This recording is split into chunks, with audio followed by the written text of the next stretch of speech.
রাফিদ, ওই একটু আমার আড়া দিস তো। আমি একটু ওই জায়গায় ব্যস্ত আছি, তো কাজে আয়। হ্যাঁ, ও আটা আটা আটা আটাটা দিতেছি, তুই আড়াটা দিয়ে যাইস। ও, ও, আমি পড়ে গেছি।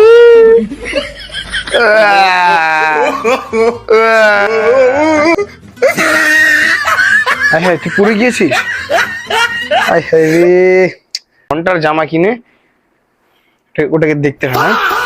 এখন দেখ, পড়ছিস তো ভালো হয়েছে। তো দাঁড়া, আমি একটু তোরে আর আটা দেই। না না, এটা মানে না।